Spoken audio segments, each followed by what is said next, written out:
Cette vidéo fait suite à la partie numéro 4 qui s'est intitulée Obtenir les coordonnées géographiques à partir de Google Earth. Maintenant, on les a bien sûr importées dans ArcGIS. Voilà nos points, les points obtenus à partir de Google Earth. Ici, si je veux savoir les attributs de chaque point, on a dit que chaque point représente un objet. Chaque point ici a les informations suivantes. Le numéro de l'objet, le chape, le numéro, c'est un point, c'est-à-dire la forme, c'est un point, la latitude, la longitude et l'altitude. On a dit que ces points sont en un système de coordonnées projetées. C'est ce qu'on va voir par la suite. Ici, j'ai essayé de faire un petit exposé sur les projections avant d'aborder la projection proprement dite dans ArcMap. Ici, on a les concepts de projection utilisés en topographie et en cartographie et dans le cycle. Position de problème pour voir pourquoi une projection est nécessaire. Pour faire des études, des levées topographiques, des plans et des cartes, les mesures sont faites à la surface de la Terre. Donc, on va faire des mesures, bien sûr. La surface de la Terre n'est pas régulière. Bien sûr, il y a des montagnes, il y a des plaines, il y a des collines, il y a donc, il n'est pas régulière. L'utilisation directe des mesures faites pour la détermination des surfaces, des distances et des volumes ne donnerait pas des résultats réels. C'est-à-dire, il faut passer, il faut moduler, c'est-à-dire donc il faut comment résoudre ce problème en créant un modèle mathématique de la planète Terre. C'est-à-dire on crée un modèle mathématique. Pour créer ce modèle mathématique, on a besoin d'un certain nombre de choses. La première des choses dont on a besoin, c'est une surface. C'est une surface de révolution autour de la Terre qu'on va considérer comme une surface de référence. C'est-à-dire, c'est une surface. Et cette surface doit bien sûr avoir une forme géométrique régulière qu'on peut bien sûr, exemple carré, cercle, sphère, sphéroïde, ellipsoïde, et tout ça qui obéit à des règles mathématiques bien définies pour établir notre modèle. Donc, sur cette surface de référence, ça s'appelle un ellipsoïde. Parce que si la forme de la Terre n'est pas régulière, elle aussi, donc il n'a pas une forme bien définie. Et ici, c'est le zooïde, c'est-à-dire le centre de masse de la Terre ne coïncide pas avec le centre de l'ellipsoïde, parce que la répartition de la matière autour du centre de la Terre n'est pas la même. Donc on obtient une forme un peu désordonnée. Donc qu'on va adapter à une ellipsoïde. L'ellipsoïde, ici on a notre ellipsoïde. Ici on a les méridiens et ici on a les parallèles. Donc, l'ellipsoïde est le cas l'ellipsoïde est suffisante pour avoir les coordonnées, les coordonnées géographiques d'un point quelconque ici sur la surface de la Terre. Donc, n'importe quelle surface, on peut mesurer la latitude qui est l'angle phi et la longitude qui est l'angle lambda. Ici, c'est le point dont on veut connaître l'angle. Donc, le système de coordonnées géographiques nous donne les angles, c'est-à-dire la latitude, la longitude et même l'altitude d'un point par rapport à cette surface de référence. Donc ici encore un peu, il y a bien sûr plusieurs surfaces de référence, surfaces de révolution autour de la Terre utilisées. Ici c'est l'ellipsoïde global utilisé dans le système de projection WGS 84.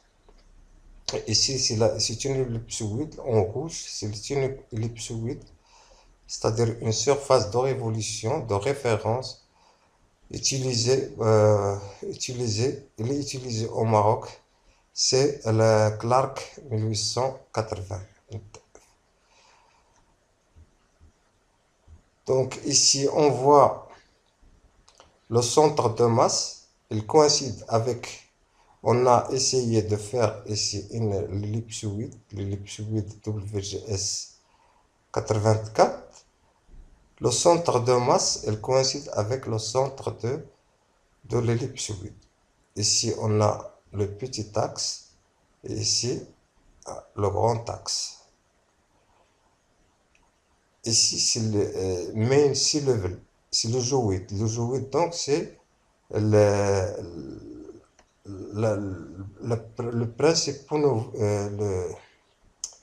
le principal niveau de la mer.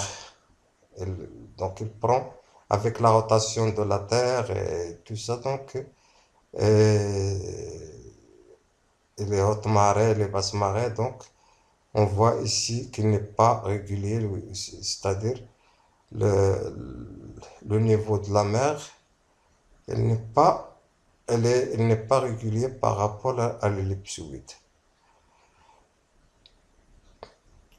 Ici, c'est la référence pour WGS 84. Ici, ça c'est une référence horizontale. Pour la référence verticale,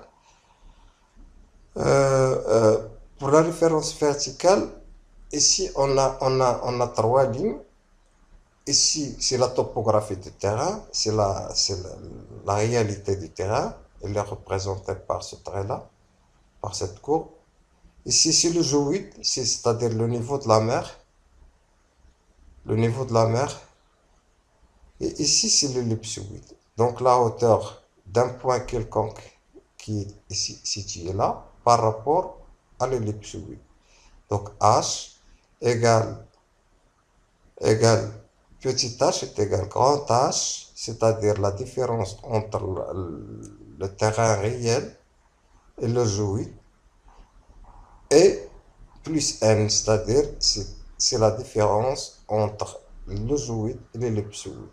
Donc c'est ça ce qu'on appelle la hauteur, l'altitude d'un point, c'est-à-dire c'est par rapport à l'ellipsoïde.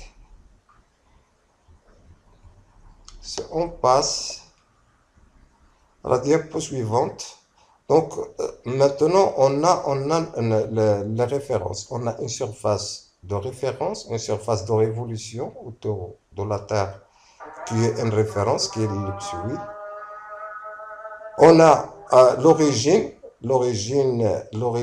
c'est le centre de la Terre qui coïncide avec le centre de la masse de la Terre, surtout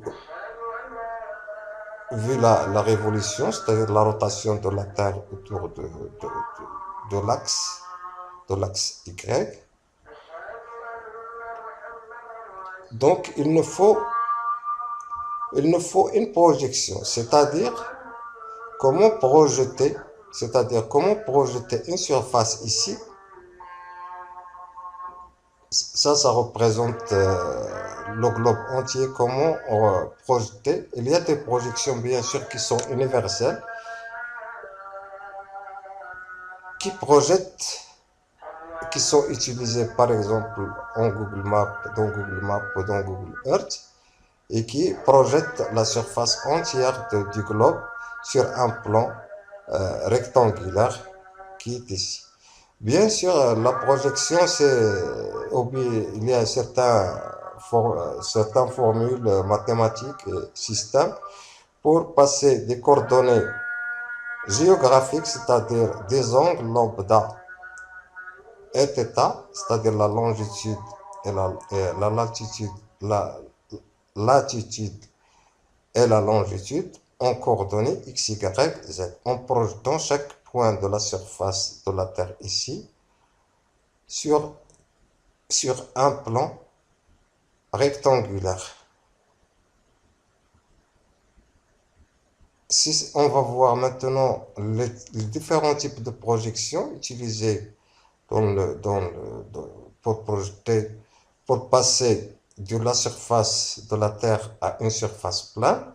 Donc on a ici une projection cylindrique, on a une projection conique et on a une projection azimutale. Bien sûr, le choix de chaque projection dépend de la zone intéressée. Par exemple, ici, si on est près de l'équateur, c'est-à-dire dans cette zone-là, la surface de révolution qui est proche de l'équateur, on va utiliser une projection cylindrique pour approcher un peu la réalité et simplifier les formules. Si on est au contraire dans ces zones-là, c'est-à-dire près des pôles, donc on va utiliser, c'est pas tout à fait près, mais dans cette zone par exemple, il est préférable d'utiliser une projection conique. Et si on est dans cette partie-là, il est préférable d'utiliser une projection azimutale. C'est-à-dire, on prend chaque point ici de la surface de révolution de la Terre et on le projette perpendiculairement dans le plan. Bien sûr, il y a plusieurs facteurs à prendre en compte. Ici, on voit une projection conique. Si on projette cette surface-là, on obtient cela. On obtient cette surface-là, c'est-à-dire on coupe ici et on l'ouvre comme si on coupe une orange, tout ça, et on ouvre ce qu'on a coupé. On a coupé ici et on a coupé ici, on obtient ça. Maintenant, c'est ça la surface qui nous intéresse. Et si dans une projection cylindrique, c'est la surface qui va nous intéresser, qu'on va projeter. Et quand on l'ouvre aussi, il nous donne cela sur un plan, sur une projection plane. Donc, les projections utilisées au Maroc. Ici, c'est un fichier de données concernant les projections utilisées au Maroc. Ici, le Maroc, il est divisé. Donc, on essaie de ne pas de diviser par exemple, la surface du Maroc en plusieurs zones pour obtenir plus de précision. Bien sûr, plus la surface considérée dans une projection est grande, plus les distorsions soit de surface, les distorsions soit de forme, ou bien d'angle, ou bien de direction, ou bien de distance, seront importantes. Donc, il est préférable de prendre des surfaces euh, qui ne seront pas très étendues afin d'avoir des précisions dans les coordonnées x, y et z d'une zone déterminée. Donc le Maroc est divisé comme ça en 4 zones. Il y a la zone nord. Ici, presque, c'est le datum ici se trouve à Casablanca. Merchiche, c'est le datum Merchiche. Ici, c'est le nord. Ici, c'est le sud, la zone 2. La zone 3, c'est au-dessus de Agadir. Et la zone 4, c'est au-dessus de Lyon.